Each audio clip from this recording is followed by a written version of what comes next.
أهلا ومرحبا بكم. أصدرت المديرية العامة للأمن الوطني بيانا صحفيا حول حادثة وفاة طفل برصاص شرطي بأمن دائرة براقي بالجزائر العاصمة.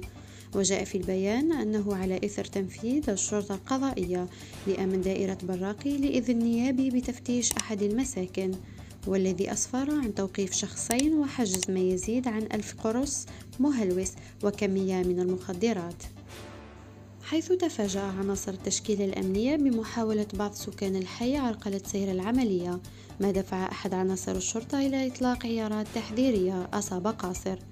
والذي نقل على جناح السرعة إلى مستشفى سليم زميرلي بالحراج بالجزائر العاصمة، أين وافته المنية منتصف نهار اليوم. وعلى إثره أعلنت المديرية العامة للأمن الوطني عن توقيف الشرطي تحت النظر بأحد مقرات الشرطة وفتح تحقيق تحت إشراف وزارة الداخلية لدى محكمة الحراج. إنا لله وإنا إليه راجعون. عندنا واحد وليد حومه مسكين صغير في عمره 16 سنه، هذا وين توفى قتلو بوليسي سي با صدمو بيركيزيسيون كاش واحد منا مسكين هو مريح هنايا كيما لي جان هذايا سي با جا بوليسي منا عباليش طيح للدراري ورفد عليهم سلاح هكذايا، خرجت طلقه سي با اذا بلعاني ولا ماشي بلعاني ربي لي عالم سبحانه، ما ندخلوش كيما نقولوا في قلوب الناس. مسكين توفى لهيكا ما عندوش مسكين، بالك دوكا واحد الساعه ملي توفى ربي يرحمه، هو كيما نقولوا له سال عند يماه وعنده وقيله 1 شهرين مسكين توفى باباه، فهمت كيف حب يقول خلاو له الكبده محروقه، وغير كيما رفدوا لي جان هيك رفدوا لابال تاع الرصاص لهنا برك، حب يقول غير لهنا هذيك اللي جات ومات في البلاصه مسكينه، وكيما نقولوا سياو يرفدوه هكذايا الله غالب توفى ربي يرحمه ودعوا له بالرحمه. وجو سي با الدوله هذه يا تلفوها لنا هادو الشرطه هادو